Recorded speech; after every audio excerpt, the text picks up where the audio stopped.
welcome to Recurring Nightmares, episode 55. I am Jeff, joined as always by Chris. Hey. And on this episode, what Jaws did for the water, these movies did for making friends. We are going to discuss Speak No Evil and its 2024 remake. But first, as always, and I should mention, I should do this when we talk about newer movies. This is like a spoiler podcast, so we talk about the full movies. If you haven't seen them and you don't want to know what happens, come back later. Yeah, go watch them and then come back. And in these particular movies, don't get mad at me if you watch them. They're a little rough, but I liked it. We'll get into it. But first, as always, we talk about what we've been watching. So what have you been up to, Chris? Not much, especially like in the way of films. The only movies I watched were the ones we watched for this, which is very weird for me. I watched Terrifier 3. We talked about that. Mm-hmm. And then I had not seen another movie until I watched Speak No Evil 2024. So it was a bit, but I did watch a couple others. I've been like in a weird spot where I just can't kind of focus on much. Okay. So I've caught some like TV stuff. One, there was a documentary that came out end of September on Netflix. It's a documentary series called Mr. McMahon. Oh yeah, yeah. I haven't watched this. I've heard a bit about it.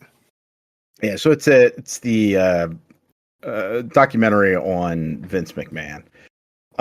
You can see that, like, when this was started, that they were going for like a different vibe. I think like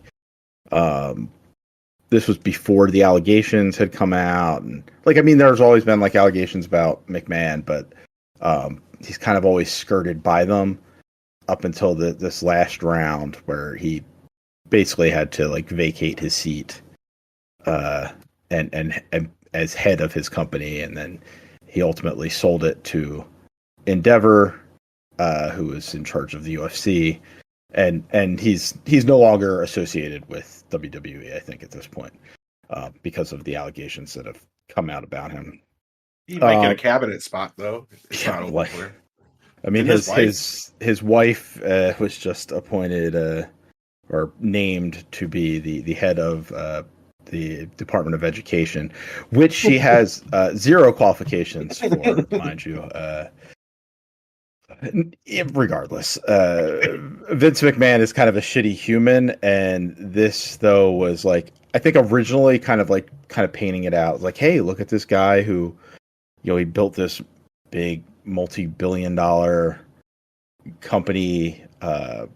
Basically he's a carnival barker, like, and they have his participation, right? Like it was not like a hit job. It was just like, yeah, he is involved in this for 5 of the 6 episodes. Like they have him sitting down, they are asking him questions, going over his history, from early childhood up through then, which I think he's like 70 something in this documentary series.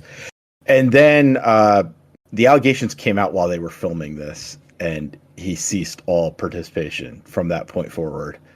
And the last episode of this kind of gets into that, but previous to that, it's actually, I think, pretty soft on him. Like, it does kind of say, like, he's made some choices. They talk about the scandals. There was the steroid scandal back in the 80s, where Hulk Hogan famously was called as a to testify for the prosecution.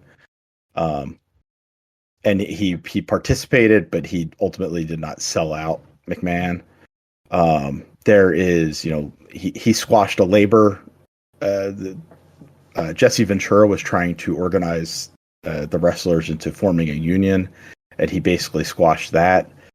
So like, there's, unsavory stuff that he has done over the years, and they touch on that, but it's not like, it's not in a negative light. Like, they don't paint him in an overall negative light. It's kind of like, these are the things that is going on. In fact, it's very favorable towards him in a lot of it, I think. And and the allegations came out, and they kind of have to touch on that. I think if you don't know anything about Vince McMahon or the history of WWF, WWE, probably good like at that. But if you know any of it, like I think five episodes of this, like I knew almost every story they told. Yeah. All the details are there. It's an interesting retrospective on the history of professional wrestling from the like early 80s through what it is now, which is just like this mega corporation that came from very humble beginnings, and you just see how like Vince McMahon's plan was to just gobble up everything and become the superpower in the industry, which he has not had success outside of that industry in anything. He started the XFL, that went up twice. He's had WWE movies, which didn't do a whole lot for him. He's not been successful outside of the wrestling ring. And it is very funny because he keeps going, oh, well, the character I play it's just a character. And every single person they interview, like, that is not him is like, even his kids are like, yeah, that's him. Like, it's an amped up version of him, but it's him. Like, he is that guy that you see on TV, which is often an asshole and a misogynist, and he intimates sexual assault sometimes on the show. Like in the past, he has done that, and like this all like plays out, and you're like, yeah, you can see like that all translating to real surprising life. And he's like, no, that's not me. Like, that's a character I play on TV, and everybody else is like, yeah, no, that's him. Like, so like that's a funny thing I thought that came out of this was that everybody was like, including his children, were like, yeah, Mr. McMahon is Vince McMahon, the man. Like, it's, but yeah, I think if you know anything about wrestling or the history of WWE, it's maybe not worth a watch. It is broken up into like 6 episodes that are like 50 minutes apiece, so it's digestible in that. If you're not in the wrestling though, do you think it would be an interesting watch? I think it's interesting to like see who this guy is. Like, I mean, he is a guy that he tries to paint himself as like this self-made guy, and when you read between the lines, he's a lot like other billionaires in that his dad was rich, and his dad gave him the opportunity to like he paints it as like, well, my dad sold me the company, but like I had to pay him for it, and I didn't have the money, and so, but like your dad sold you the company that was already successful and told you need to pay me this money, knowing full well that you were going to make that money as long as you didn't fuck it up in the 6 months that you had it. Like, you were going to make the payments. Yeah, and like normal people don't get those opportunities. Like, I think it's an interesting look at a billionaire. That's something we'll touch on in one of the movies I saw. Yeah, but so yeah, I saw that. It's fine if you're any interest in a sociopath. And I watched a pair of other things. We're New Year. Kind of, I mean, we're in November now, but like new TV is started, and nothing much really caught my eye. But recently I kind of like been in a weird spot where I just kind of want some noise while I'm working, and I've been turning on this show called Dr. Odyssey. I don't know if you heard about this one. No. So it's Joshua Jackson, who I believe was on Dawson's Creek, I think. Oh wait, maybe I have heard of this. I knew he had a new show. Yeah, so he is. He's probably most famous for Dawson's Creek. He played a guy named Pacey. I never saw that show, but 20 years ago, he used to be in movies and stuff too. Yeah, a couple horror films, I believe. Yeah. But he is the lead of this show where he is a doctor on a cruise ship. Yes. And like, so I thought that was an interesting concept, like in itself. It's like, oh, it's going to be like medical mystery of the week. No, it's a straight up soap opera. Like, everybody on this show is horny and fucking each other.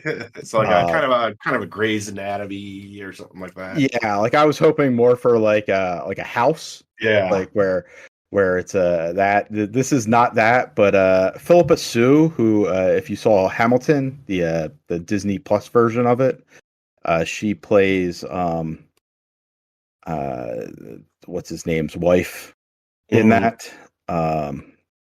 And Desdemona or something. Yeah, she plays Eliza Hamilton, Alexander Hamilton's wife in that, and I found her like fascinating in that. I think she has a great voice, and I find her quite attractive. So like I'm watching it to like just watch her be horny on screen. It's dumb. It's really fucking dumb, but it's kind of been what I needed right now. And now you're sucked into the soap opera. They got you for fucking life. Yeah, it's wild though, because normally like these shows like they like try to build up the sexual tension between the leads and are like, all right, we're gonna like it's always gonna be a question of like when like X-Files, right? When will Mulder and Scully fuck? Like 3 episodes into this, like he is screwing his subordinate. And then 5 episodes in, or 6 might be the episode after Halloween, he's having a threesome with her and his other subordinate. Like, what is this odd? It's ABC. Like, so is it like R-rated though? Or? No, it's not like there's no like nudity. It's just like it's everybody's fucking horny. Yeah. It's goofy. The medical emergencies are dumb. Like everybody's getting venereal diseases, which I do think is kind of funny and probably would be accurate to a cruise ship. Like they probably do get a lot of like weird venereal diseases and other shit. And then they try and spice it up with like, oh, like this person may have smallpox or something. And it's like, it's never that, but they try to like, do the diagnosis that makes it interesting. It's super dumb, but I am like hooked in enough to be like, I'm going to watch this as like background noise. And finally, the other one is also another ABC show, but does hit that kind of procedural thing that I was looking for. It's called High Potential. This lady, she's a cleaning lady at the start of it, but she has like this thing where she's just really fucking smart. And she can like look at stuff and figure stuff out. So basically she's Sherlock Holmes, and the police department like hires her as a consultant, and but she's like super trashy, always dressed like super inappropriately, going into crime scenes, like wearing a fur coat, and she looks absurd. And I'm finding like it's like mystery of the week shit, and it's like just kind of what I need right now. Just like not anything super heavy. Like it is all murder and shit, but like, she's solving the crime. So don't worry, I brought you some heavy stuff. Yeah, you did. So. Doesn't get much heavier than what we're gonna do tonight, but that's all I've been up to. I wanted to get out and see Heretic. I had it. I too. Yeah, multiple times. I like had tickets through A-List, and I canceled them. I just did not want to go to the theater. So, I want to see that too. But is that your last one? Yeah, that's it. That's all I got. I wanted to see Heretic, but the week that I would have been able to go, our theater actually got a Nora, which I'm sure you've probably seen the trailer for. And it's a movie that I like wanted to see very badly because it's directed by Sean Baker, who I don't think you've seen any of his movies, Chris. I don't believe so. He did the Florida Project, and Yep. You told me about that. It's one I have on my list. I just haven't gotten to yet. If you're gonna check him out, that's the one I would recommend because I think it's his best. Okay. I still think it's his best, but he also did one a couple years ago, Rocket, that the porn one, right? Well, yeah, porn, but the guy was like a porn star. The guy's a porn star, and actually, I saw someone talking about that this week. about how it's kind of a commentary on the Trump era. It's about a charlatan that rolls into town and fools people. Him, this porn star basically being the charlatan. Right. But Sean Baker makes movies about sex workers, which at least every single movie I've seen of his is about sex workers in some way. The porn star, Florida Project, the mom is a sex worker. So I think he's in an interesting lane in that he makes movies about people that don't get movies made about them. Mm-hmm. And I just think he's really that's one thing that's cool, but I think he's just really good. He's really he's got a really strong sense of specificity. He seems like he knows these worlds, he knows what these people would be like.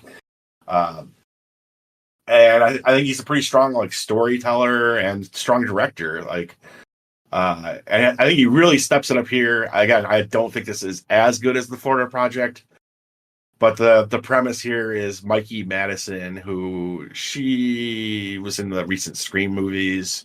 Okay. She was the girl who gets lit on fire in, I think, Scream as well as Once Upon a Time in Hollywood. She just likes getting lit on fire.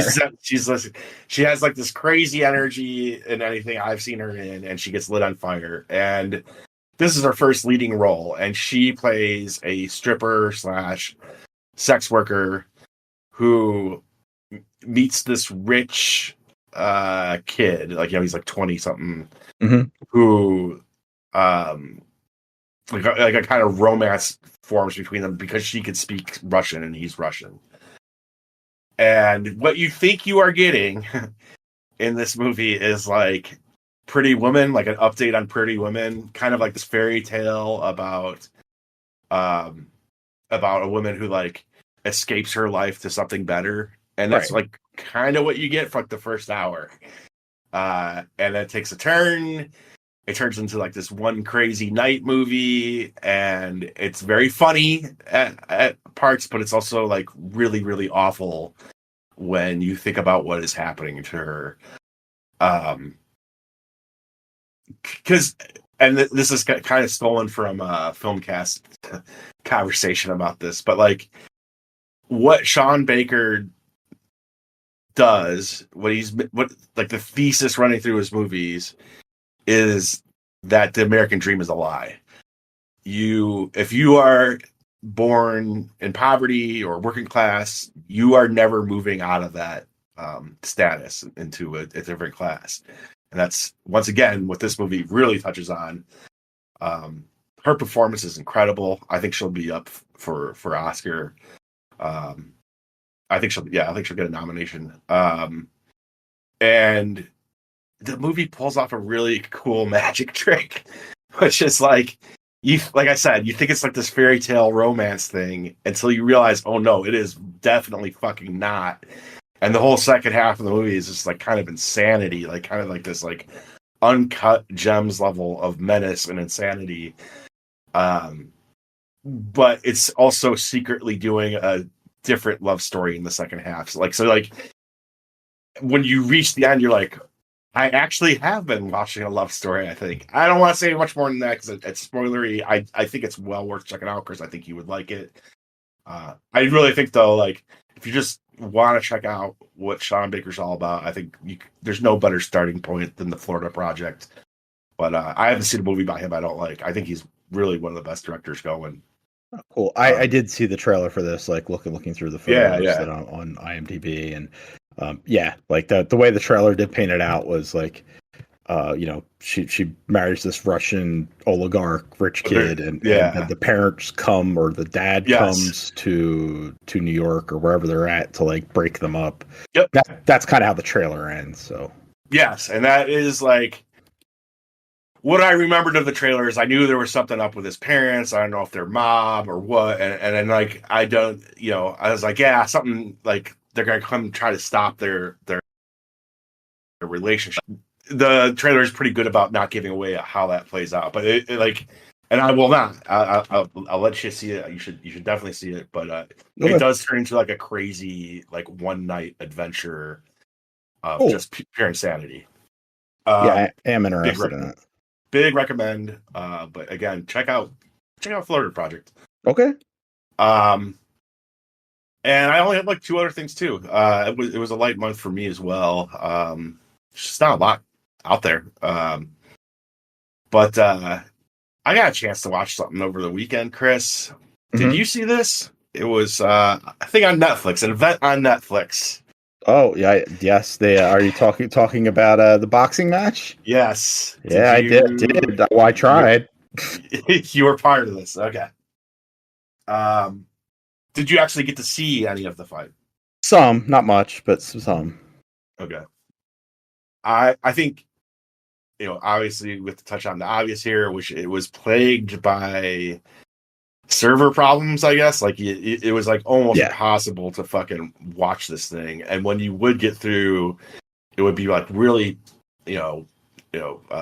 buffering really bad. It like looked like shit. Like it actually took you back to the 90s a little bit in that sense. It's like oh, everything's blurry. Yeah. I think it was awful. I think like, yeah, it's a joke. When it did come through, it was just like people who had no business commentating on what was going on. You had people who like, I guess would, but like their brains are no longer functioning. Like Evander Holyfield's fucking brains were like leaking out of his ear as he was trying to talk. It was just a bad spectacle all around, I thought. Yeah. Jake Paul, when he won, gave a very Trumpy, like coded speech about how like America's going to be great again now, and we're entering the era of truth, and really just awful feeling all around to it. I think the whole thing, but from a production standpoint to what the content of it was almost like emblematic of like an era that we're heading into. It's just like, this is it. We've reached idiocracy. Where we are multi-million-dollar, 70,000 seat stadium to watch a 27-year-old fight a nearly 60-year-old man. Yes. And like I can't, like I watched it too, just like you did, and it was like I watched it hoping somehow that this 60-year-old man was going to beat the fuck out of this kid. I mean, I think that's pretty much everyone. I think that's like, yeah, that was why it got the viewership it did, because Jake Paul's a fucking annoying dickbag. But like the reality to the fight itself, I am probably the only person I've seen that like came away from it being like, I don't know, man, that's kind of inspiring that a guy that old was able to go the whole fucking way. Like, and it did to me seem like they were trying to fight. Like, again, I am no expert on boxing, so maybe they were just dancing around and fucking around, but it did seem to me like they were both trying. And just the fact that Tyson at his age was able to like, dude, you go try to fight someone for 2 minutes, you're gonna be tired 30 seconds in. Oh, absolutely. Like no shade at Tyson. I do think that like the last few rounds, like Mike looked tired after like the third round. Mm-hmm. Like he just, I mean, as you would be, right? You're trying to bounce around. You're like, and you're 60 years old. Like he's not. He hasn't fought in 20 years. Yes, like the last time he fought was when he was 38 years old. Yeah. I mean, the last time I guess a real sanctioned fight. I guess he fought during COVID. Like an exhibition match or something in an empty arena. But regardless, like the last real match he had was 20 years ago, and he looked tired after like round 3 or 4, and it did look a little bit like Paul would throw punches at him, but like I've seen that guy throw harder punches. It did look like he was pulling back a little bit on him. You think so? I couldn't tell. I him like he was in a lose-lose situation, right? If either Mike knocks you out or you knock a 60-year-old man out, and if you knock a 60-year-old man out, you look like an asshole. Like everyone thinks you already are one anyway. But yeah, I don't know. I did not find it entertaining. It is a little bit inspiring that, like, especially after Tyson had a a medical emergency in June Yeah. or May, like where he almost died. Like, for him to be able to get, fit to the point where doctors are like, yeah, you can go into that ring. And he had to be cleared by like the Texas State Medical Board. Yeah. To be able to fight. Yeah, that's like super impressive. And it was clear, like even like the people commentating were like very early on his legs were bothering him, and they kept saying, "Oh, his legs look bad. His legs look bad." And I don't know. At 58, my legs are probably gonna be bad, and I was just like, at least he fucking like. The thing is, like you said, you could see he was tired, like like really struggling, but he fucking kept going. So like, there is that element to it, and I was. For as awful as the whole thing is, I was on the edge of my seat throughout it because there were moments when he threw a punch, you're like, dude, if that lands, and I was like, that's the thing. All you need is one good connection, and he would have he could have knocked him out still. Like he still had that power, I thought. It just, he just couldn't get in close enough. And, I don't know. The whole thing was like a debacle, though. Like, just really icky feeling. I absolutely hate Jake Paul. Me too. He just irks me. And his brother as well, a little bit less so than him. But what's his brother's name? Logan Paul. Logan Paul. Yeah. Like they're both shitbag influencers and content creators. Yeah, fuck him. And like I don't like either one of them really, but Jake Paul really gets on my nerves.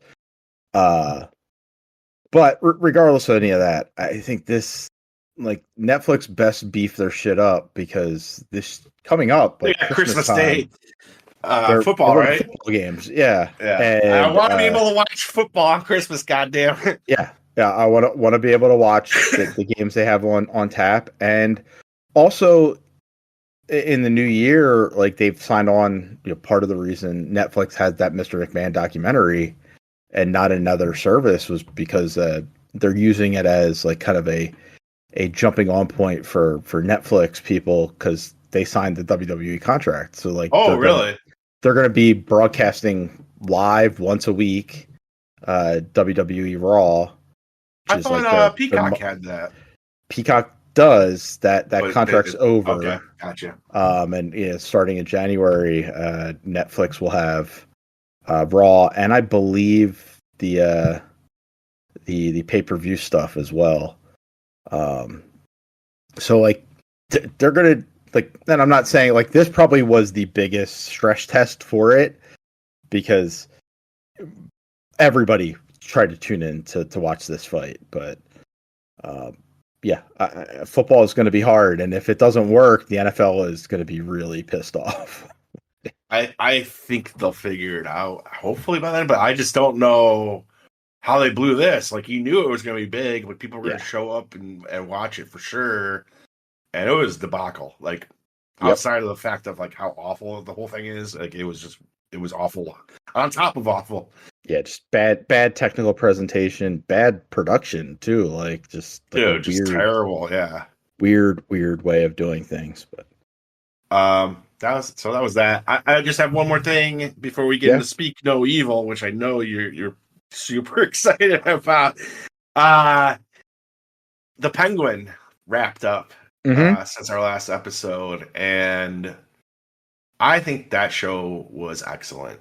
Like, it, in my opinion, stuck the landing and then some. And I think most people are kind of in my boat. Most people found it very entertaining. The last episode, I think, is great. Like, it's just really, really good. Incredibly dark. Like, I was kind of shocked how dark they went with the last episode. Say anything about that without spoilers, but anyone who's seen it knows what I'm talking about. Although the funny thing is, like, most people I talk to who have seen the show, they point to one thing that happens like 5 minutes before the end of the episode that's really dark, and I'm like, yeah, but did you see the scene after that? Because that was even darker, dude. Like they went something even crazier. Everyone's like, oh yeah, like yeah.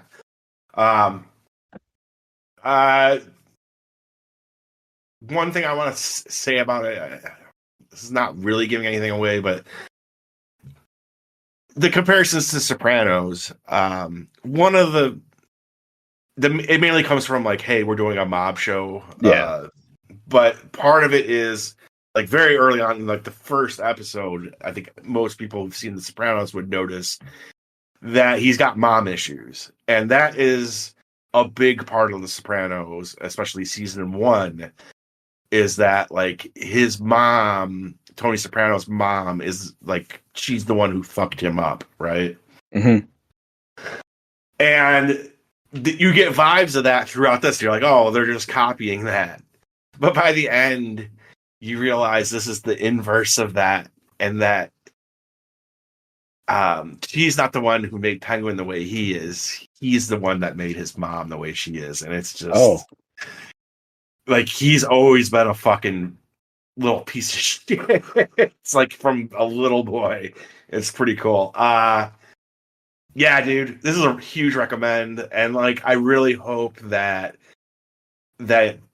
this plays like this is kind of like a bridge into the next Batman movie, because I think it bounces off the first Batman movie so good, except for the fact you're like, where the fuck is Batman, dude? Like shit is going down in this city, and there's not even a fucking mention of him through the whole thing. You're like, dude, where is this guy? But like, yeah, I think like they set up. I think like Penguin should be like the villain of the second one. Honestly, like the way they set him up here. But I guess we'll see. It's still a long ways off. But really, really entertaining show. Nice. Yeah, it's one I want to get to, but it was like I don't know if I could focus on like 8 episodes or whatever it was. I think it's so. I think it's 8. Yeah. It's really good. The first episode's very fun, so I'd say give it a shot. All right. You ready to talk about these movies? Yeah. Okay. As ready as I'm gonna be. So. So we're doing Speak No Evil and its remake. We're gonna start with Speak No Evil from 2022. This is my husband, Ben. Patrick Feld, this is my wife, Kira. This is Agnes. Has some trouble communicating. He can be a bit insecure. Nice Vespa. Yeah, isn't she? You should try. Can we? I won't call the fun police if you don't. Okay. Io lo so che mi chiami anche da diversi fusi orari. Ieri siamo stati esagerati. Back before I quit my practice. You're a lawyer. Doctor, listen, you have to come and visit. Yeah, that'd be great. Yeah? Yeah. Done. It's so quiet around here. Don't even have any neighbors. Hey, you made it! Welcome. Ta-da! You are VIP guests. Just to remind you, I'm a vegetarian. Our gift to you. That is so... Louise, doctor's orders. Very good. Settle in. I promise you guys, it could be a great weekend. How long's it been? 17 years. 17 years. Wow. You get less for murder.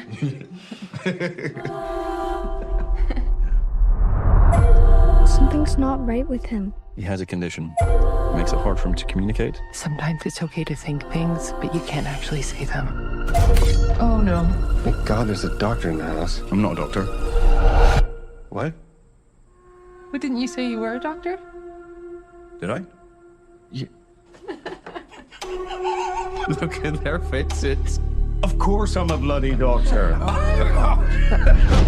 Agnes, why don't you and Aunt show us the dance that you've been working on?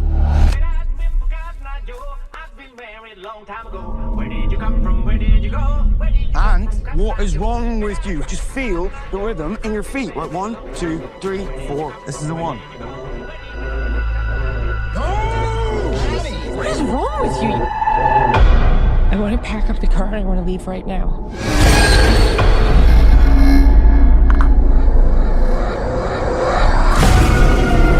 We're just sad to see you go. You're gonna go out there and be completely normal. I've been pretending it's normal since we got here.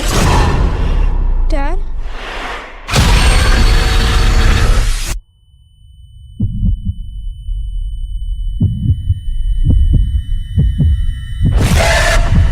Remember that time you guys came to stay?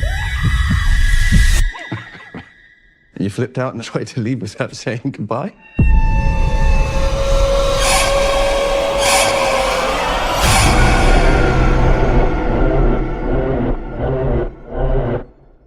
It's I think it's a Danish film. I believe so, yes. Yeah, and our main couple is Danish, and they meet this Dutch couple. But anyways, it is directed by Christian Taftrup, written by him, and I think his brother Mads Taftrup. It got some sort of release in theaters. It had about a $3 million budget and box office of like 377,000. But in America, this was like a big Shudder original, so I think that explains some of the low box office. And I don't know any of the actors here, so I'm not going to refer to the actors. I don't think anyone really knows the actors. And to make it easy in terms of like the character names, I'll just be like the good dad, the bad dad. Yeah. If that helps our conversation about this. But basically, it's about a good couple, the Danish couple, who they're on vacation, I think in Italy, in the original as well, right? Yeah, Tuscany, I believe they say.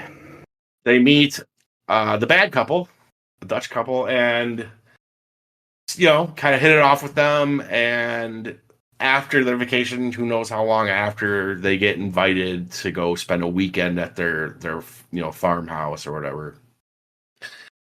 And what these movies are, I think the general concept for both of these movies is just like super, super fun. Like, until it's not fun.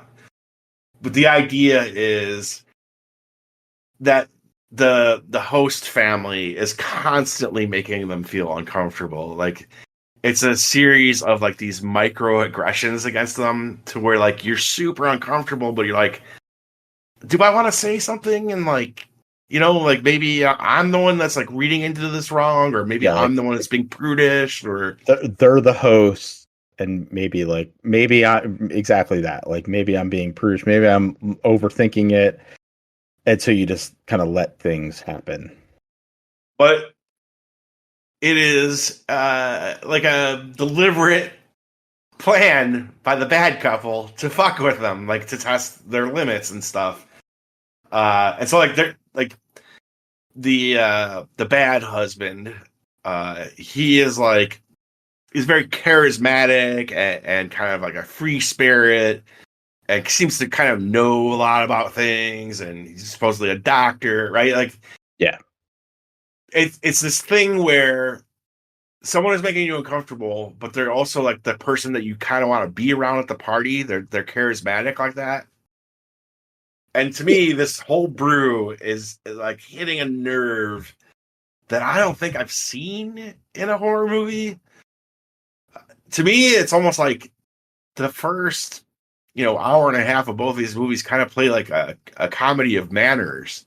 It's like a very like dark comedy where you're like, oh man, I don't know. Like, and then it just fucking goes crazy fucking dark. Especially in this original film. So anyways, they go, like, I'll touch on some of the things that happened that I think were big scenes, and the remake apparently thought were big scenes too, because fucking the remake does most of the, Yeah, there's a lot that is, if not word for word, very similar. There's like, they make dinner the first night, and it's like a goose or something from their farm. Mm-hmm. And he forces the good wife to like eat meat, You know, when she's a Yeah, vegetarian. she's a vegetarian. Yeah. I remember the movie being very like explicit about explaining that before that happens, but both this and the remake, I was like, they don't really say she's a vegetarian beforehand. It would like They work do. better. They do in both. They do? Yeah. So Yeah. in both when they are on vacation. When they're in Italy. Yeah. You know, they're eating dinner. In fact, in this one, I think I'm getting like the two mixed up, but in one of them, like Patty, the bad dad, he like says, "Oh, that's great! Like that's wonderful. We should all take some inspiration from you, helping the environment." Oh yeah, he does that. He does that in both, kind of. Yeah. Yeah, and then like as soon as they arrive, they like make her eat this goose at their house.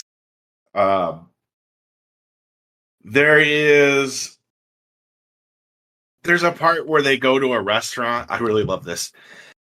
I actually love the whole restaurant part. Where like their daughter gets all ready to go with them, and then like some babysitter shows up, and they're like, "Oh no, funny both." The kids are staying here." It's like, okay. They go out and the couple gets pretty sexual in the restaurant. They like start dancing and like very provocative, you know. Yeah, like, they seem like young people in love, and our couple, like the main good couple, is like get up and like awkwardly dance. They like can't really even dance at all, which would be me. And he sticks him with the bill. I fucking love that. Yeah, like you go to pay. He's like, "Yeah, you want me to help out?" He's like, "Oh, would you? That's great." And he just fucking walks out. When they invite them out too, they're the one. Yeah, it's like it's like customary to be like, if you're the one inviting them out, you should pay. You know, I love all the little things like that because like you could see that happening. Like there's people that are fucking kind of like this. You know what I mean? Oh yeah, absolutely. There is a part where the wife is taking a shower. I think that the husband comes in and takes a piss. Like the bad husband comes in. And he brushes his teeth. Like he's getting ready for bed. Like, and he's acting like it. You know, it is his house. Like as far as we know, right? Like that's where he lives, and so like he's just acting like nothing's different. Like having strange women in your shower is normal, and like you would just barge in and take a piss and brush your teeth and floss and do all your people that will routine. do. I'm telling you, I know people that would do shit like this. Yeah, absolutely. Yeah. They find their daughter in bed with them one night. Like the good couple finds the daughter in the bad couple's bed, and they I think that's kind of the breaking point for the mom, where she's like, "We need to get the fuck out of here," right? Yep. She's like she wakes up in the middle of the night and like goes to check on their daughter who is sleeping in the son's room, the bad dad's son's room, and she's not there. And so she starts panicking and starts looking around, finds her in the bed with the other couple who are naked. Yeah. Or I mean half naked, but it's like, inappropriate all around. Yeah, like absolutely. Like we don't really know you, and you're gonna sleep with my like 10, 12-year-old daughter half clothed. Like we're not close like that, dude. That's what I love. All these things, like all these little touches, I love about this. But this is it. They're like, we're getting the fuck out of here. They're driving, and they do this in the remake too. And I'm kind of leaving out lots of details about the remake because we'll talk about it separately. But like, they decide to go back for her bunny, like her stuffed animal bunny, which I know it's called Hobby in the remake. I think in this one it has like a name, like a different name, Ninus or Ninus. Ninus, yeah, Ninus. My note here is the whole going back for the bunny thing. Absolutely not. That is when the dad needed to grow. That is the moment where the dad needed to grow a pair of balls and stand up to his daughter. Like, if he just did that, they're scot-free. Like, like they get out. Yeah. Yeah, and it's just like I don't know about you. I don't have kids, but I would be like, honey, we'll get you a new one. We'll get you something at the next stop, whatever. Like, don't worry about it. Especially how this, like, you're leaving in the middle of the night, not awakening your hosts. Like, you think something's wrong with these people. Yeah. And you're willing to, like, sneak out in the middle of the night to just get the fuck away from them. And then you'd be like, all right, well, let's turn around and go get the rabbit. No, fuck the rabbit, man. The rabbit is stuffed. We're not going back. Fuck those people. We're done. Exactly, man. Like, and like, you're going to try to sneak back in and grab it and this and that. But it does set up, like, a good, like, it, of course, gets caught trying to, like, grab the rabbit, and it's like kind of like this what are you guys doing? Why are you leaving? I thought we were having a good time. And in this one, it's even more infuriating in this one than it is in the remake. Because in this one, the fucking rabbit is in the car. It was under the seat. I did notice though that whatchamacallit, am I writing notes? Hold on.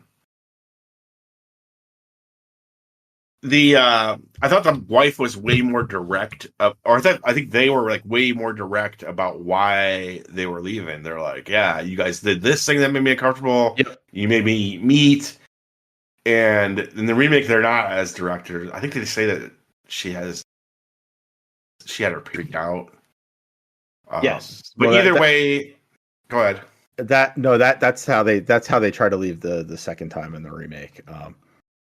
But here it's like they kind of like tell them, hey, like, you made us uncomfortable, like, and they got answers for everything.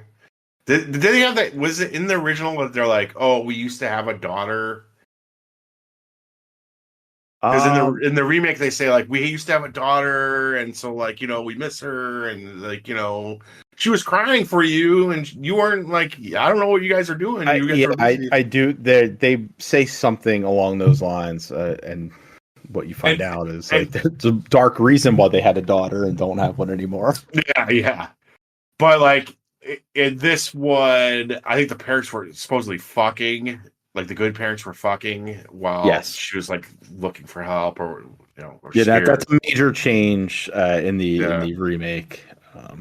But regardless, the result is the same. They stay and the fucking bullshit continues. I do kind of like the dads go out by themselves, and, like, it's kind of like a little therapy session where, like, it's in both movies too. When they're in the car, like, the bad dad plays this song that would be, like, kind of unexpected. Here's, like, this really beautiful song that I don't know, but he's just, like, singing along. Some Danish or Dutch song. They go out, they, like, scream into the void, which, hey, I might try that sometime. I kind of love here where, again, I'm saving most of my thoughts on the remake till we get to the remake, but, like, I kind of love how the good dad talks about, like, how he's, like, kind of upset with his life, and he sees himself as just, like, this normal, boring guy. Like, I kind of like that. That's fine. I don't know. It plays into kind of who that character is. I do think there are, like, some improvements in the remake, but we'll get to it. But eventually, like, I think the dad just kind of finds the shed on his own that reveals everything. He stumbles onto, I don't even know why he's out there, like, but he stumbles on, like, a cabin, behind the house. And he finds a serial killer trove. Yeah, like, the evidence of all the families they've killed, and like, realizes that their son is not their son, and that they are in very serious danger. And the other interesting thing is the son in this is he doesn't, like, speak. There is one point when he comes up to the good dad, while he's, like, outside by himself, and he, like, opens his mouth and shows that he doesn't have a tongue. and we're about to find out why that is. I also think I passed over a scene that I think is like going to be like a classic horror scene. There's a part where they make them perform a dance. They make the two kids perform a dance. Yeah. And the bad dad is like so abusive and kind of terrifying in this scene that he kind of like leaves like the other parents like shaking because they're just like, what the fuck is that? We'll talk about that more in the remake, but anyways, they realize they're really in fucking trouble now and they try to leave. But this time they're getting chased by the bad couple. Shit's going down. I think the dad gets out of his car, like the good dad gets out of his car at some point to like look for help. Yeah, to get like run off the road. Yeah, that the car got stuck or broke down. Yeah. I don't know exactly what happened. He does mention like, "Oh, I think we're stuck." I think they ran him off. I think they ran him off the road, and he's like, "Yeah, I'm gonna go look for help." He finds a house. It's fucking empty, and it kind of occurs to me, I'm like, has this couple like killed everyone around them, like in a 5-mile radius, so they could just play their games? Yeah. But anyways, he goes back to his car, and his family's gone, and the bad dad shows up in his car, and he's got the good dad's family. And the good dad at this point, good dad knows what's going on. He gets in the car and he's like, "Please don't hurt us. We just want to go home." And it's like really sad. Like the parents, like at least the dad knows exactly what the fuck's going on at this point. I don't think he's really gotten to discuss it with his wife. He did not tell his wife. No. Yeah. But he knows what's going on. But they're both like trying to comfort their daughter. Well, I think I forgot to mention too. I think they find their son, the bad couple's son, drowned. Right? Yeah, and he finds him that's when they decide to in leave. the shed. Yeah, in the shed. It's like he comes back and there's like a pool or a hot tub or something, and like Abel, the boy, is just upside, not upside down, face down floating, in the water, floating. Yeah. Yeah, it's like and the dad kind of puts to it, like he's already put that like, hey, these guys are fucking serial killers. That kid's not theirs. But then I think he realized, oh, we're fucking like next, and next is right fucking now. Yeah. It's dude, it's tough. This is a bleak movie. I remember it struck me like as they're like freaking out and asking questions, the bad mom keeps telling the good mom, "Be quiet. You need to be quiet." It's like, Jesus. They like make the good mom let go of her daughter, and I think is this when the babysitter the one that drags her out? Like they have this guy that they've hired, I guess. I don't know. Yes. The bad dad beats the good dad, like he's like punching him, and the bad wife cuts out the daughter's tongue in front of them. And again, this is a movie that has like very little violence, but when it happens, like it's like, in my opinion, it's kind of like sickening. We're just like this. I don't have a kid, but like I try to be empathetic and imagine how awful this would be. Like you failed your kid, you're watching your kid get fucking mutilated in front of you.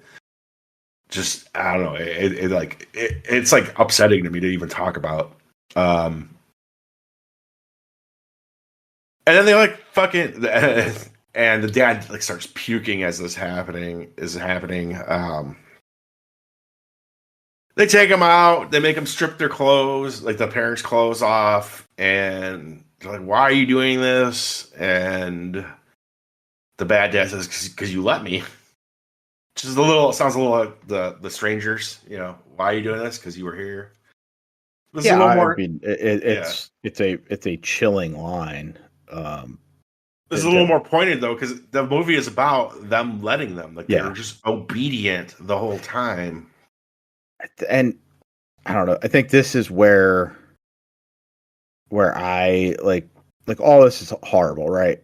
But like they never fight back Yes. at all, and that's where like really kind of bothers me because like, and I don't know how I would act in any of these situations, but like you've just watched your daughter get her tongue taken out, and like at that point I'm like you're gonna kill me, you're gonna have to work for it, right? Like you're there in the in this quarry, and they're like take off your clothes, and then they meekly do it. Like, no man, I'm gonna charge you if you're gonna kill me, like, but kill me to my face. Like I'm gonna go out fighting, like as opposed to standing at the bottom of a fucking quarry while you throw rocks at me. So when this movie came out, it was generally like in the horror community, like regarded really well, like really highly, and I'm among that group. But there was a huge portion of the community that was like, dude, you try to come for my kids, I'm gonna fucking kill you. Like, yeah.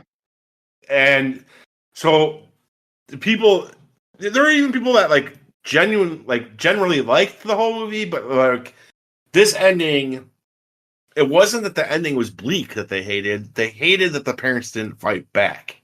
I find it unrealistic. Like, yeah. And I don't know where I've always defended it because I was like, dude, the whole point of the movie is that you let people push you around too much. Like, so it's like, it's in line with the thesis of the movie is that like I understand pushovers, yeah. But like at the same time, I have never faulted anyone for despising that aspect of it because I'm like, yeah, at least I know me. Like I luckily don't have that part of my personality that will let people like tell me what to do, but like I do have it to a point. I'm not gonna let it like get to this point, but like. I understand the need or the want to not make things uncomfortable, but once it gets to this, like, dude, I'm gonna be like gouging your eyes. Yeah, like, at some point you like just natural instinct takes over, and you're gonna fight or flight. Like, yeah, you don't just continue to stand there in shock, as this continues to happen, like. And then meekly take off your clothes. But as a piece of art, I've always defended it as like it's going for this thing that people are too compliant. Like that's the point of the movie is people are too compliant. And so I'm like, hey, they went for it. And then, then it just ends on this bleak note where like the parents get stoned to death and just left there. And this couple has their kid, and that's the end of the movie. I don't know. I think it's super disturbing. I will let you speak your thoughts and give it a rating. Yeah, I mean, it's really hard to kind of like separate yourself from. Like, yeah, because like, yeah, you said you're not in a great mood right now, and you're like distracted. Yeah, it's just probably not the best type. And I don't know if this is in response to like the U.S. presidential election that just happened, but in my defense, I did not know how that was going to turn out when I picked these. I was hopeful. Yeah. So yeah, I think if I was maybe in a better mood for, I don't know. However, like maybe a different headspace, more accepting of it, I would have come away with a different opinion. I think it's fine. I think it's well made enough. I think that the acting is fine.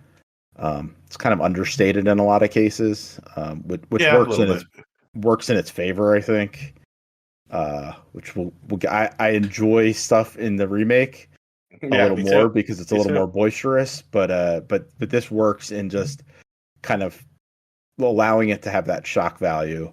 I wish that the parents would have had any fight, that the good parents had any fight to them at all, because I think that would have helped me, even if they ended up dying. Like even if even if that ending still kind of ends up with them being at the bottom of a quarry covered in rocks.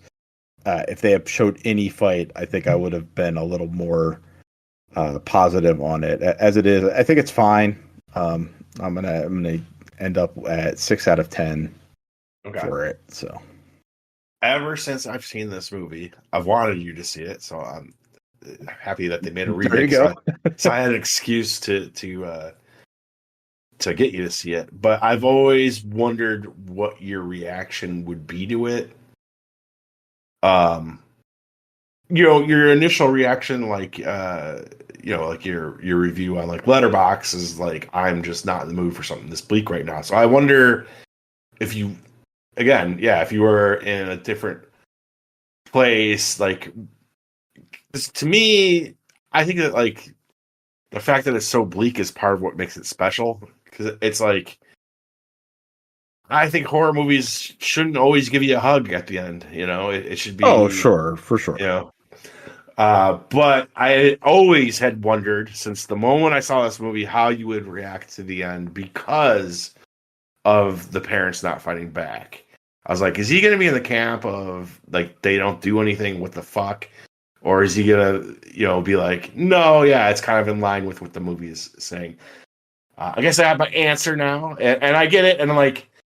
Honestly, I've never held that criticism like against people who have it. I'm like, I get it. I get why you would say that because because for me, I'm a fighter. If I get pushed, I'm going to fight. Yeah, well, even the meekest of people, right? Like at some point have some fight. Yeah, like there's a line that like, I have friends that are like very non-confrontational, and like there's been times when you just like you see somebody push them too far and they snap, like they go off, and I don't. What's the line for these people that? It's like, but me, exactly.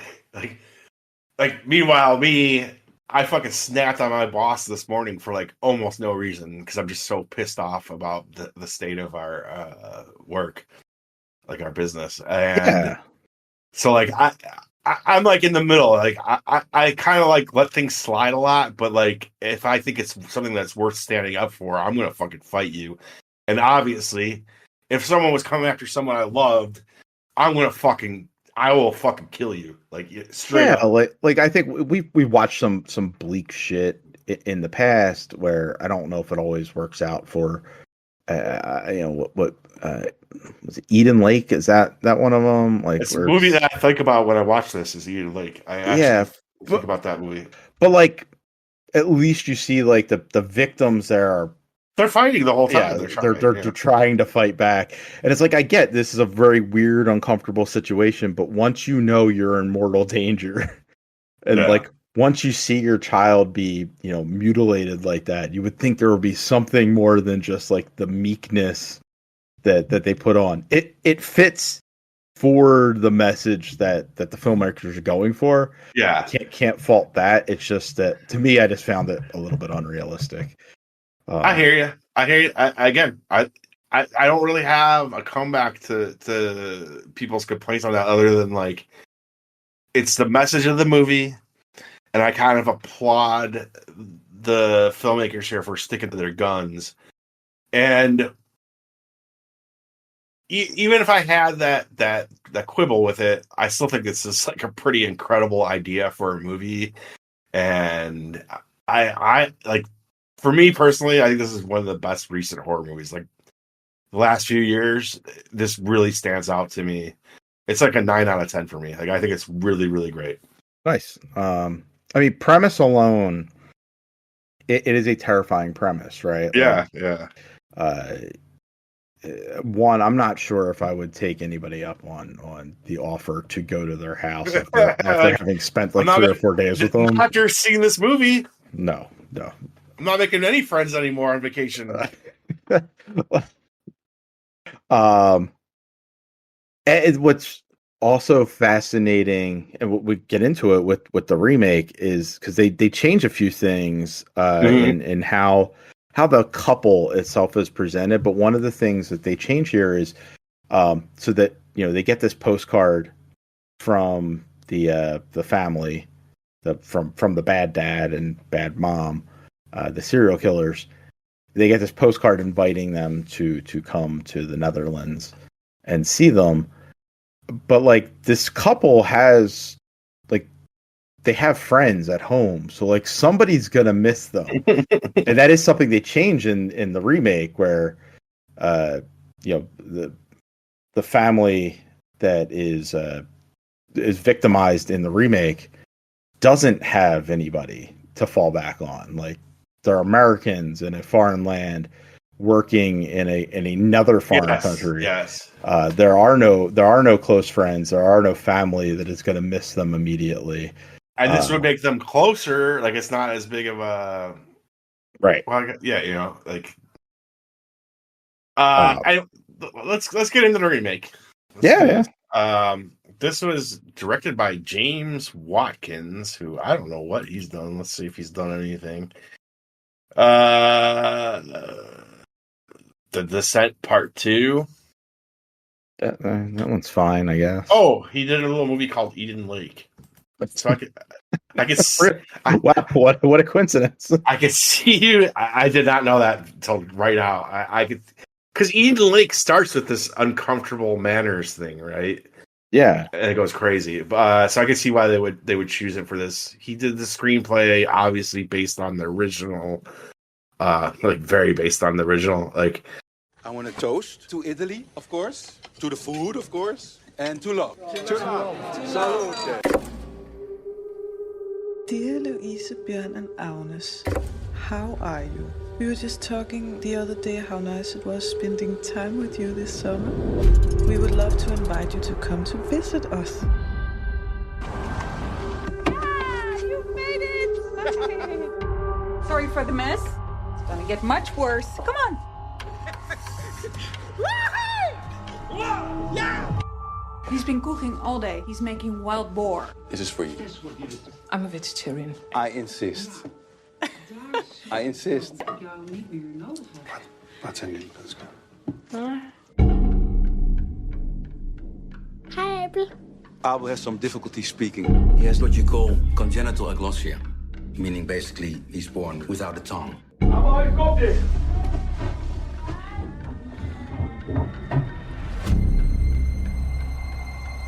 Nee, Abel! He's only a child, for Christ's sake. You can't talk to him that way. What is wrong with you? We have a situation here. Someone left without saying goodbye. So many things have felt so wrong. Because we do things differently.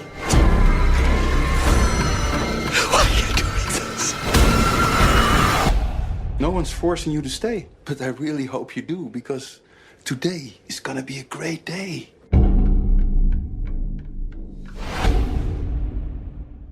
So this movie plays out very much like the original, for at least the first two acts. So there's not a ton to say about it. Like, it's just carbon copying. But what you do have here is you have James McAvoy as the bad dad, and he is having the time of his life playing this role. Like, he is having so much fucking fun, and he's like a really magnetic personality in this, even more than the original, right? Mackenzie Davis as the good mom. You have Scoot McNairy as the good dad. I think he's really incredible in this too. A lot of this movie, like, even though it's carbon copying it, it's kind of like Let Me In, where I'm just like, yeah, like, it's doing the same thing, but it's just so well done that, like, I'm having a good time. Yeah. It's way more pointless than Let Me In, because, like, the original movie is like 90% in English to begin with. Like, you know what I mean? And it's there's like a couple moments where they're speaking Dutch or whatever in the original, but the majority of it is in English. So this ranks up there as one of the most pointless remakes of all time. Because again, the point of doing an American remake is so you get the American audiences who won't watch subtitles, right? Oh, and I understand what you're saying is pointless, but I think the box office for this shows that like there was a point, right? Like it wasn't like, oh, it also only did 300,000. It made like almost $80 million. I should mention that budget of 15 million, so much bigger budget this time, but also did a huge box out. Oh, it did 77 million. Very, very good box office. Not like massive, pretty good return. Yeah. Like it made its money, and so I could see why Blumhouse kind of like invested in this. No, I get it. It's just like it is like cynical and kind of like I don't know. There's something about it. I'm like, why? Like, like it doesn't like unless you have something to say that's different or like something you're gonna do that's different. I don't get the point of it, except for like obviously one, make money. Two, it does kind of like veer at the end, but there are a few things in the first 2/3 of this that they change, and I think are actually pretty good. Besides just like I think the cast is really great in this remake.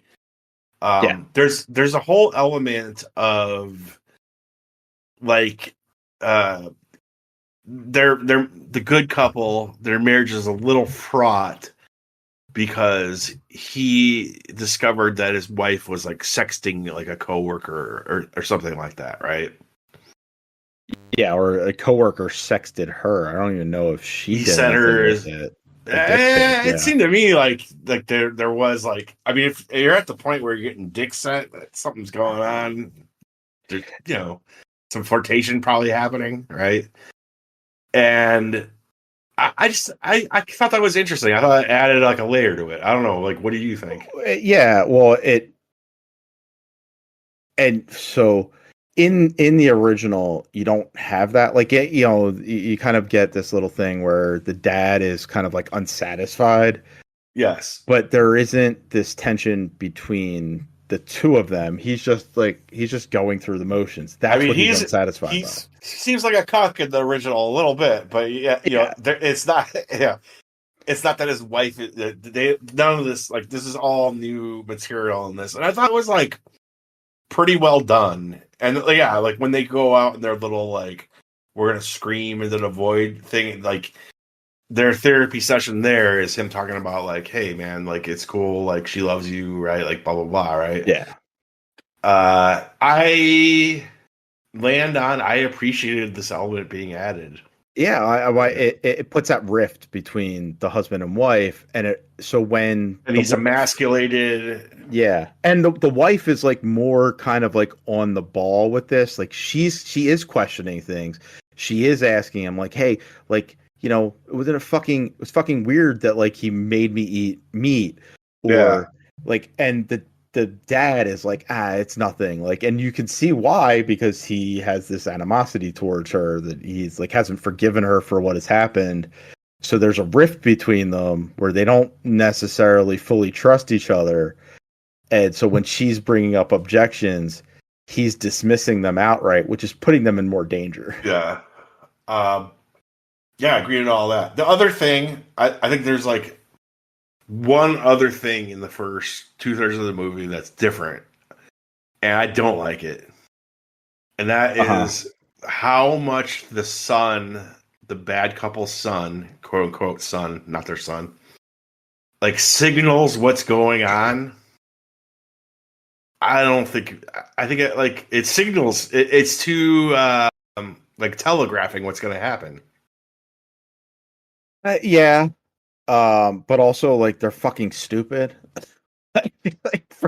like Louise and Ben are just like not getting it because they're so wrapped up in themselves. Yeah, that, but like, we're not like we. Yeah, you know what I mean. You think that like, I don't know. I think as a kid too, like you might be scared, but like, hey, there's these people that like these psychopaths over here are not my parents, but these people who they're leaving me alone with in certain instances, wouldn't I try to communicate with them that, hey, these are crazy motherfuckers that killed my parents. Like, it was believable to me that he would try to do that. Like, some of it gets a little out of hand where he steals the keys, and I think it's believable both ways. I think it works. I think it's just too like telling you what's happening. Where it's like in the original, it's like you're like, yeah, something's off here. Like you're like something's off here, and then like it all hits you at once, and then like you get sent into that bleak ending. Where this is just like, hey, something is wrong here. It's Look like at the kid. Yeah,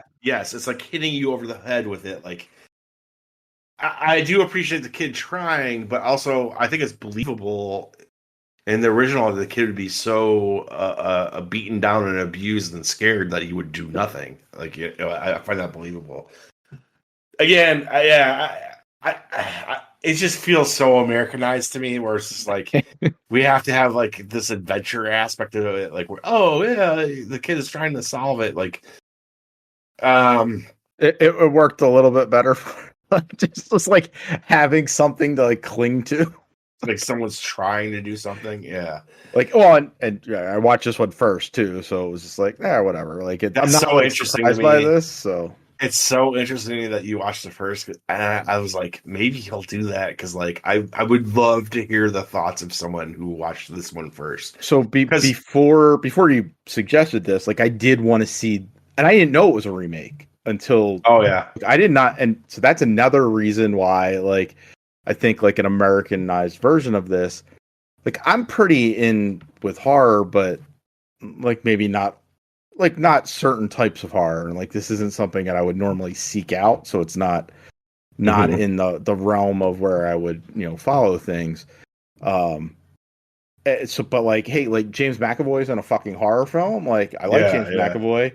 And they're putting them on TV or in on trailers on TV or YouTube videos, or I'm in a theater and they're popping them up there. Like, now I'm interested. I didn't know about this like film that was a Shudder original. I told you about this movie. I'm sure you did, and like it's another thing that like I probably have it in a notebook saying like Jeff told me to watch Speak No Evil. Yeah. And it's probably on a list that I have of things that like you and other people have suggested. It's just it did not trigger. That's so funny. So like I saw this and didn't realize it was a remake until you had brought it up again. That like, hey, we're gonna watch these two movies. So watching this one first, it was like it didn't bother me because I hadn't seen the original. I hadn't seen how that was working.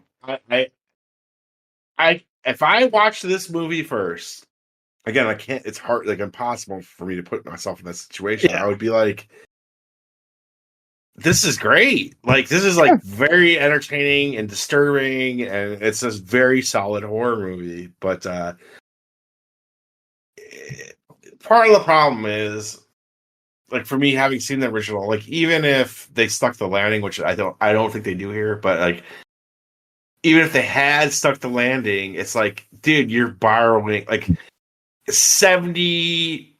I don't know. I'd say like maybe 90% of this is like just straight copying what someone else came up with, which is like, yeah. I mean, there's a lot that is very, very like, note for note. I think the performances and some things they like the dinner, right? Like in this one where they go out to dinner. That's the difference. Yeah, that's the difference I should touch on. Go ahead. Where the bad mom, like, oh, we like to role play, and like she like pretends that she's like giving him a blowjob under the table, and like, he presents too. He's like, oh, yeah. And like the other two are like, this is fucking weird and uncomfortable. Like, it's like that. I thought that played like really well. And actually, I thought it worked a little bit better than the original dinner. Really? Scene. Okay. Just because like it was so outlandish. I think that's why it's kind of bad. I think it's kind of like it's so over the top that I'm just like, come on, man! Like, like. When I watched it, like my main note was like, "Oh, this is new, right?" Like, I don't remember this. And then when I'm watching the remake, I'm like, "Oh, it's way more subtle." Or when I'm watching the original, I'm like, "It's way more subtle in the original." Like it's the same point, but without being like so outlandish. Like it's just like, it's but then so like crazy. The original has the outlandishness of that car ride. Like that's not doesn't play the same way here, right? Like they have that car ride where they're turning up the music real loud in the original, and they're kind of like turn the music down. I don't think that happens in this one to the same degree. They do have the other car ride with the dads though, when he sings. Yeah, is that burning? Yeah, have Wilson Phillips playing. Really, really great. Funny scene, yeah. Yeah, and then you get like the therapy scene's a little different because it's talking about Well, and there's a weird. Is there in the original? I don't think there is. Like where the bad dad takes the good dad out hunting. That doesn't happen in it's the same scene here, but it's like they don't do the hunting. It's just. But it's it's almost like Patty, James McAvoy's character, is testing the good dad. Like, can you kill something? Like, and he's telling him, like, what I love is the hunt, and what the whole movie is the hunt. The hunt. It's like he's been playing with them the entire time. So, like, the remake is not without merit, and I actually will come out right and say, like, I think the remake is pretty fucking entertaining, and where it turns and where it changes is after the dance routine that they make the kids do. Which here they have them doing it to Cotton Eye Joe, which I love. I don't love that song. I just love that they have them doing it to that song. And then it becomes like this whole the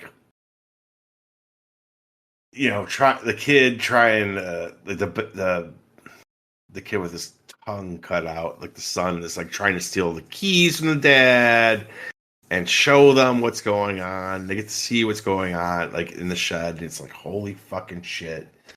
And then it turns into crazy, like, cat and mouse, like, between the parents in the house. And I actually found this to be, like, very entertaining and very awesome. It mostly works. Like, yeah. It's a fun, like, home. It's. I mean, it's not their home, like, but they're in it, and, like, it's kind of like a home invasion because they lock the two killers outside. And then kind of like have to fortify inside. Like it's a fun twist on it. And to its credit, like what I said on like Letterboxd on Twitter, I stand by. Like this fixes the problems with the original. I put that in quotes because I don't know if I necessarily consider it a problem. Right. But like I get it. I get why people want them to fight back, and they do here. And it turns into this extended third act that's like a lot of action, and it's very entertaining. The part he makes him get up on a ladder at some point. Oh yeah, before they leave, like because they go, they're trying to leave, and the tires are flat on the car, and it's very fascinating because like they have to make choices. Like there's consistently choices here, and this is where the choices aren't like I'm uncomfortable like in the original. It starts being more and more devious, like. Yeah. Oh well, your tires are flat, so like you can't leave. We'll be good. Oh, you can't leave because like the bunny. You need the bunny. Where's the bunny? Oh look, the bunny's up on the roof. How? Well, that's weird. How'd that get up there?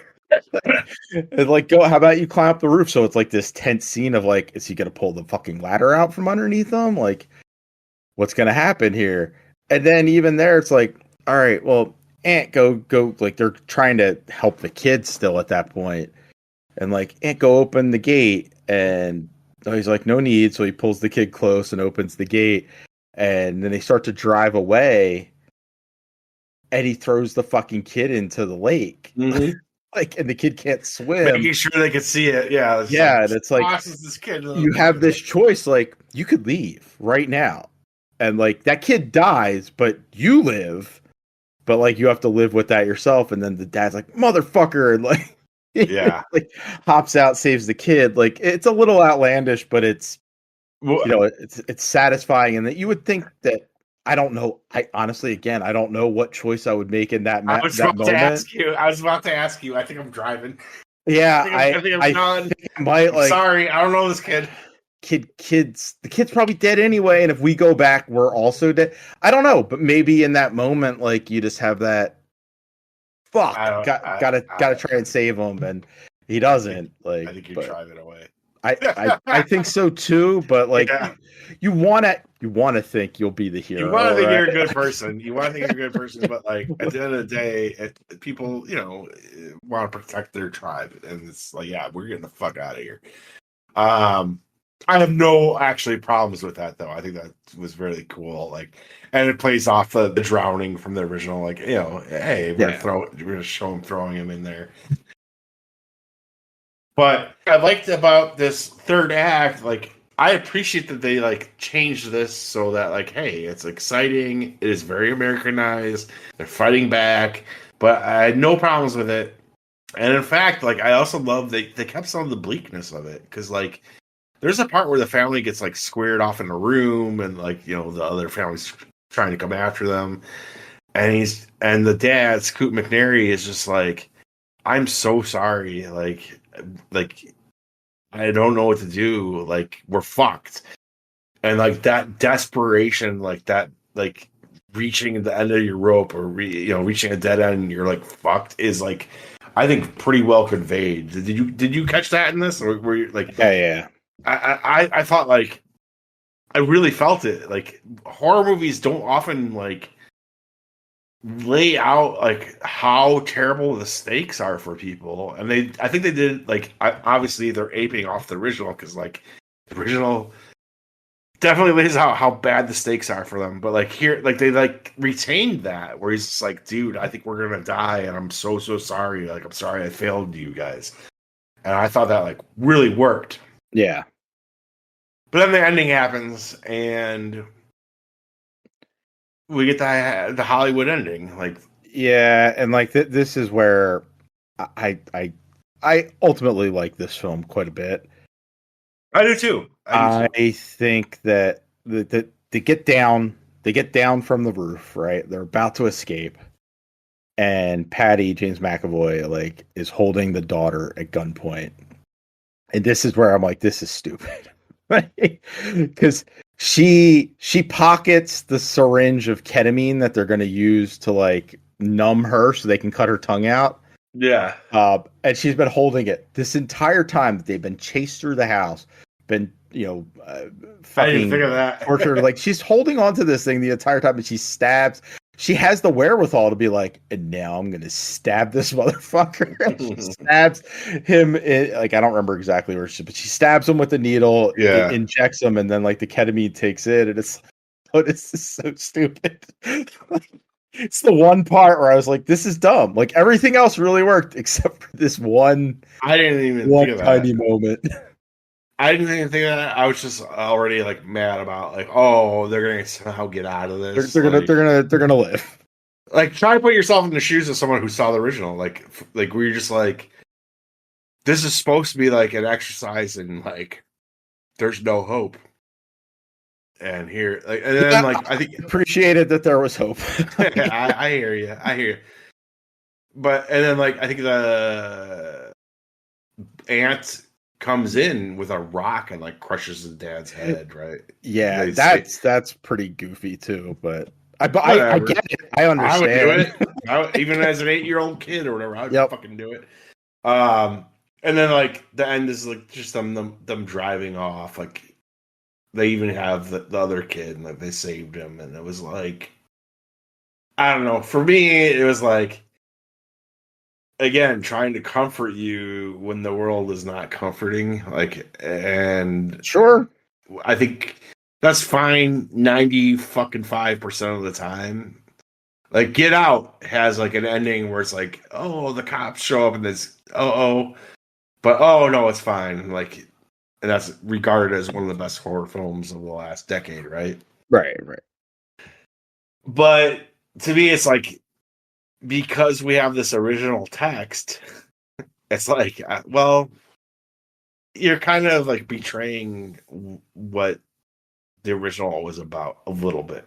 a lot.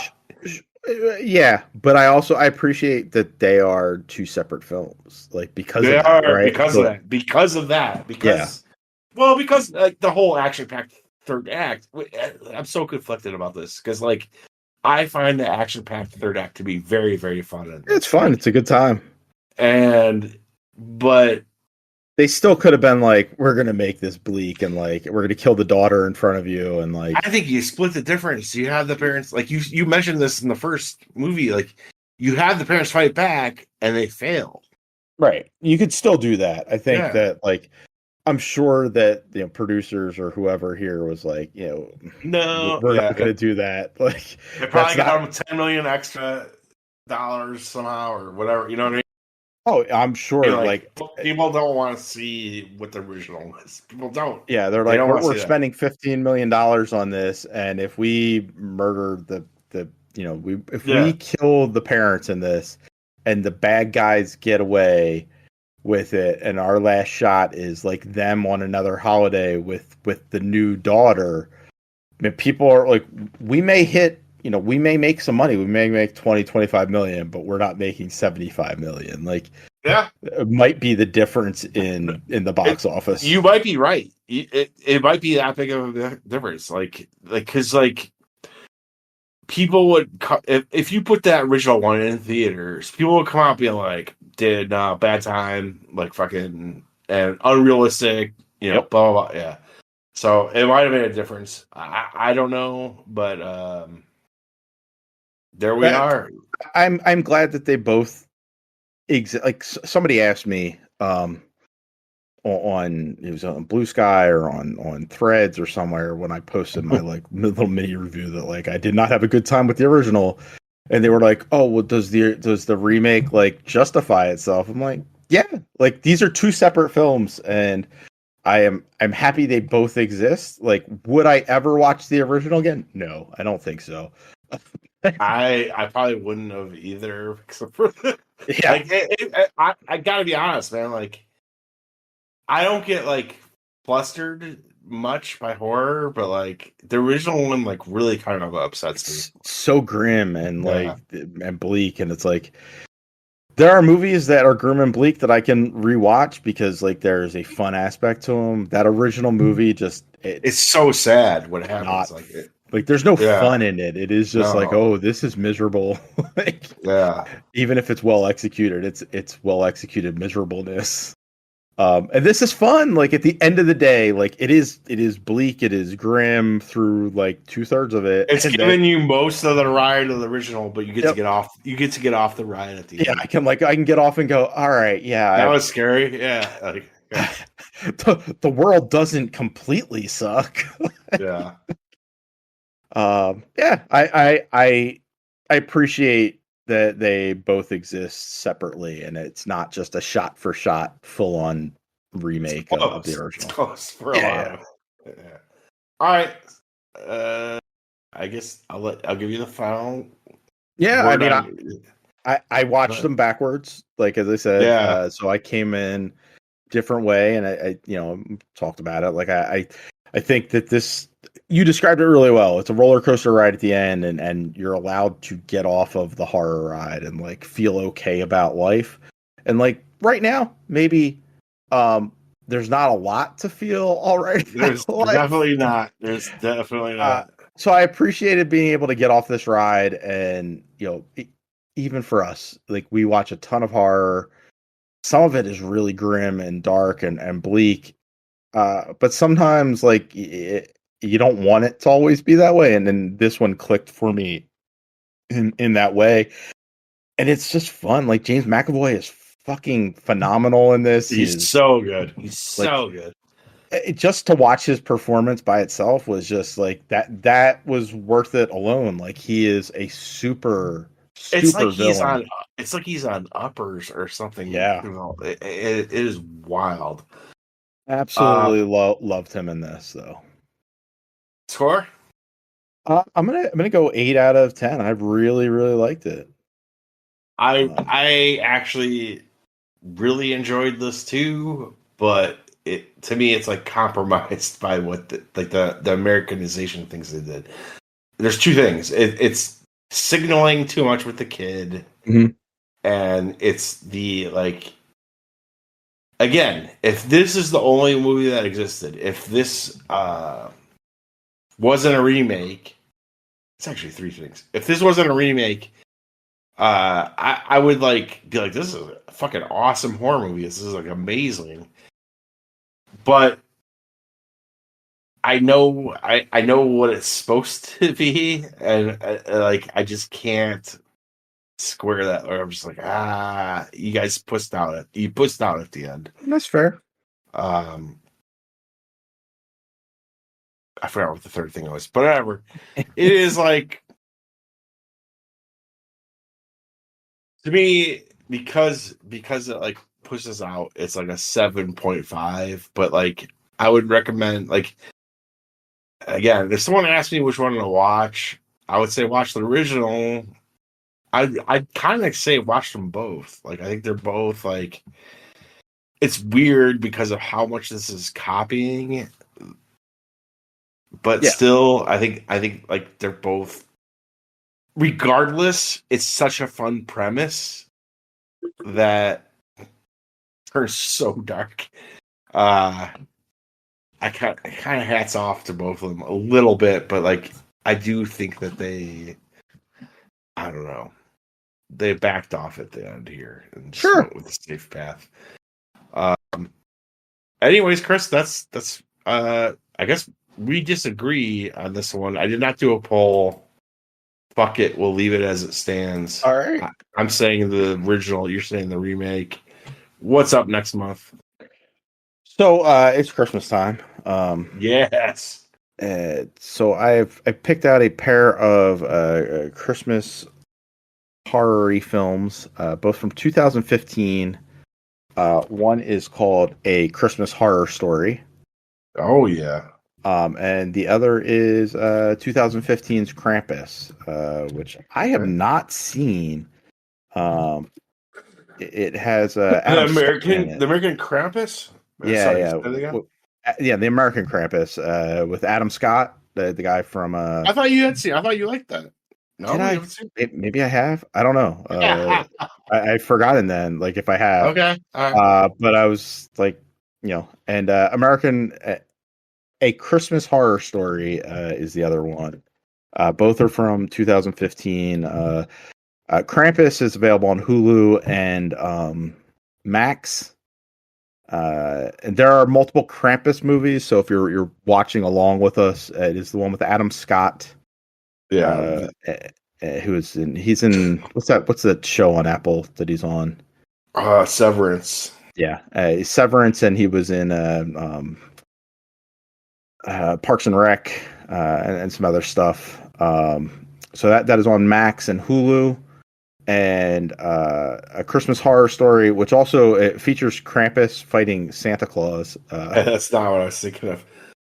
What the fuck was I thinking of? It's like a young boy. It's like kind of like Home Alone.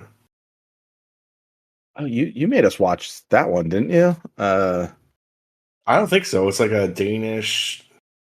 Oh no! Yes. I know it's like. It's like called like a Christmas. About. It's like a Christmas Story, or yeah. This stars William Shatner. Oh boy. And it is. If you are looking for it free, it is on Philo. I'm not sure what the fuck that is. And it's also on Sling TV for free. You said Krampus is on what? Krampus is on Max and Hulu. All right. So Krampus is probably a little bit easier to find. I mean, these aren't, if you have to go and rent A Christmas Horror Story, it's like $2.99, $3.99 somewhere. But all right. Yeah, these are both involve Krampus. Both are from 2015. One has zombie elves though, and William Shatner. I am a huge fan of Christmas horror, so I'm looking forward to this. You're not a Krampus guy though, right? Like I'm not. I think I've seen this Krampus, and I did not like it. So we'll see. There are a bunch of Krampus movies, so they don't all work out. I think I've seen this big one, and I did not like it. But Rare Exports, I believe, is the movie you're thinking of. I think so. Yeah, that's the Swedish or Finnish movie. Finnish. With Santa Claus and his tomb. There's also like a Christmas horror movie that came out like a year or two ago, where I think it's called like There's something in the barn, or I can't remember the name of it. Have you heard of this? No, but I kind of want to. It is like they discovered that there's like Christmas, like Santa gnomes. It's like critters. Oh, I'm in. I got yes. Oh, I love. Is it this, called There's something in the barn? Yeah. Is that what it's called? Yeah, there's something in the barn, and the artwork is fucking phenomenal. It's like an elf, like a little gnome type elf holding a saw. It's great. I have not seen it yet, but it's probably bad, but yeah, it's about the same as Christmas Horror Story. I love Christmas tinged horror. It's part of why I love Terrifier 3. So yeah, I'm excited for it. Wonder what holiday they'll do for Terrifier 4. Do another 4th of July. We don't have enough of those. 4th of July would be good. Yeah. Yeah. And then maybe because they want to do 2 more Terrifiers, right? So yeah. Maybe do 4th of July, and then for the final one, do Easter. Just go full on like sacrilegious. So you have one to watch. Yeah. Watch for each yeah, it would be great. Even if like I find them just okay, but having them be holiday themed is neat. They're just okay, but they have so many elements working for them that are like awesome. So yeah, next month we'll be watching Christmas Horror Story and Krampus, both from 2015. I may throw in There's Something in the Barn to watch as well. And we'll try to get back a little sooner to get back on track, so it's not 2 months. Yeah, because inevitably January is going to be delayed just because of the way the year works. Yeah. So we'll try. We will definitely try. We'll have it out well before Christmas. So. Definitely before Christmas. Merry Christmas, guys. Enjoy. I hope you enjoyed listening about the worst shit ever tonight. So, all right. That's it. We'll be back next month soon. Yep.